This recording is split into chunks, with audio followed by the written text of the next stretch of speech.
everyone, Niev here, and today I'm doing a bit of a walkthrough for the illustrated Crystallary Oracle cards and the illustrated Herbiary Oracle cards. So I already have the Bestiary or Bestiary, I'm not sure how to pronounce that, but I went ahead and got the Crystallary and the Herbiary. Now I have been using these cards, so they are not in order. But yeah, and I wanted to wait to do this walkthrough, primarily because I wanted to create the bags for these first. And I did get fabric and stuff, but the fabric took a while to come in. So I ended up doing the Good Moods deck, Good Moods deck hashtag instead, and then my fabric finally came in, but we had guests, so I haven't gotten around to making the bags for them yet, but I have the fabric for them, so I'm excited to get that done and to show you guys and things like that. So let's actually turn these this way. So the backs are the same with each deck, which is great because you can mix them together if you want. This is upside down. I do really like this crystal deck, and I think it more has to do with the fact that I have not had a crystal deck before, so this is my only crystal deck, whereas I have several herb decks and animal decks, so I think I'm quite excited about the crystal deck. So, and the artwork in these decks are absolutely fantastic, and the colors are definitely my thing. I like jewel tones, and both of these really exemplify that. Some of them literally have jewels in it, and of course with a crystal deck it's all about jewels. Yeah, so I have been using this deck, though I think I might change the way that I'm using them, primarily because right now I'm kind of using them in my daily rotation for my nighttime readings, my bedtime readings, where the center card is an oracle and it's the reflection of the day, and the card to the left is what to release from the day, and the card to the right is what to embrace for tomorrow. But like a lot of the oh, this is upside down. Some of these are upside down. There we go. Was the last one's upside down? No, that was fine. Yeah, so using these as the reflection of the day, a lot of the cards didn't quite make sense, and I had this issue with the Bestiary too, which I've also been using, and I really haven't quite used the Herbiary yet, but I'm guessing it's going to be the same.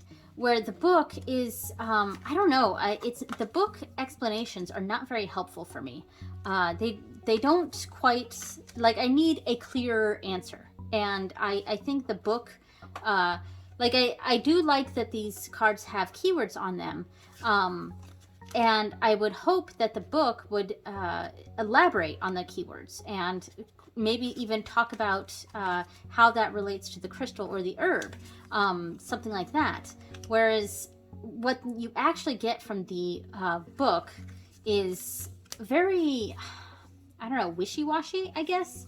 I gotta say, I'm just not a fan of the book, the book write-ups for each card, so far at least, and they really haven't helped, and some of the keywords don't quite make sense for what I'm using it for. So I'm gonna have to try to figure out how to use these decks in a way that makes sense for me, and also to kind of come up with my own meaning for the cards, taking the keywords in consideration. And I have been doing the deep dive into the these animal spirit, wild unknown animal spirit oracle deck, and I was saying with that one that I want to go through all of my animal decks and kind of come up with a master list of what my meanings are for those animals, if that makes sense.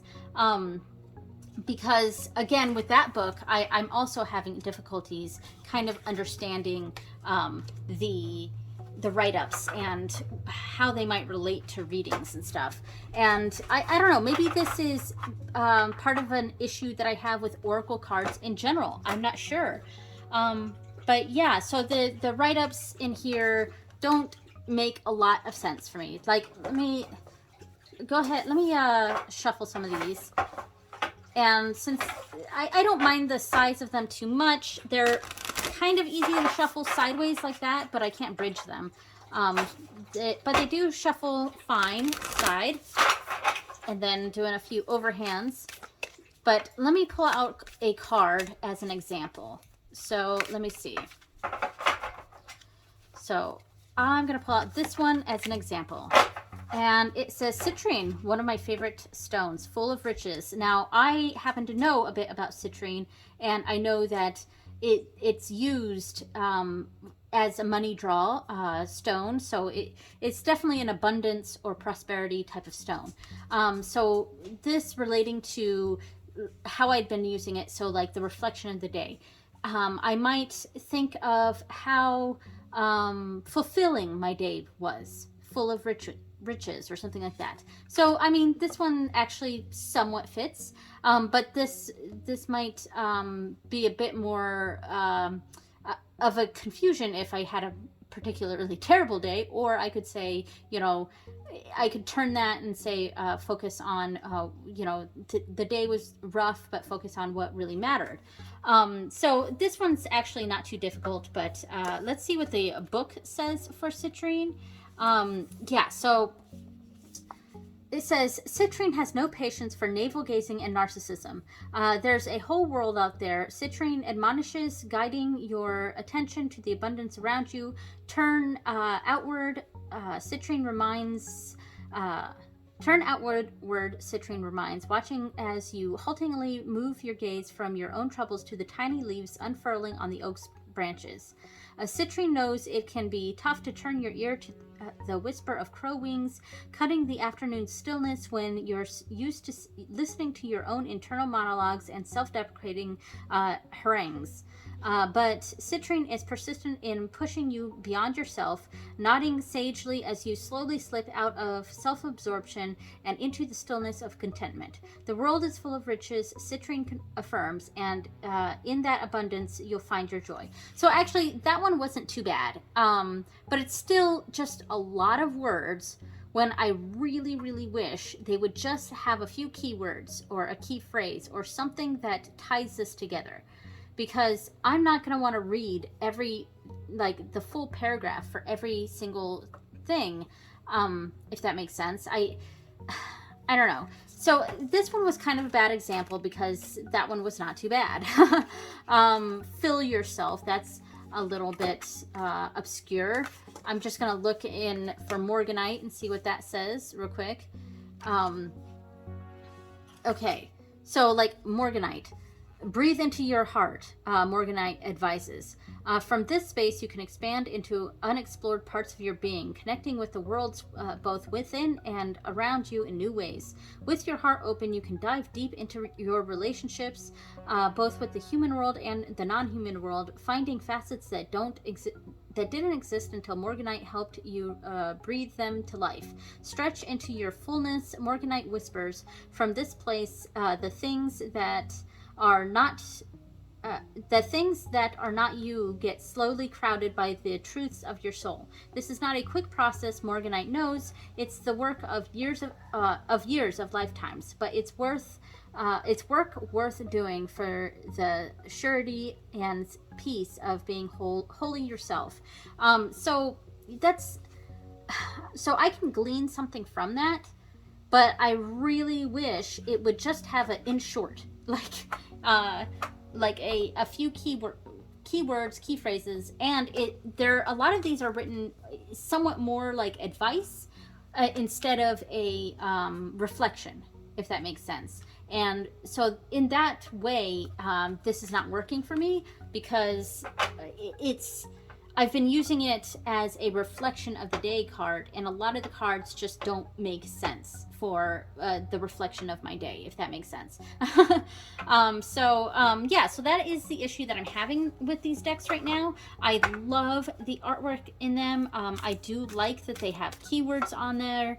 Yeah, they're lovely, lovely cards. And the aesthetic is right up my alley. And I don't mind that they're, you know, that they're bigger cards. They are Oracle cards, and that's to be expected. So I don't mind that. But yeah, so that is that's my feelings on the Crystallary, Herbiary, and Bestiary, even though I didn't talk about that one here. And so I am going to be making bags for these. I have the fabric for them already. I think I'm going to start making them after today, I think. So, yeah, so thank you so much for watching, everyone, and I will see you next time. Bye!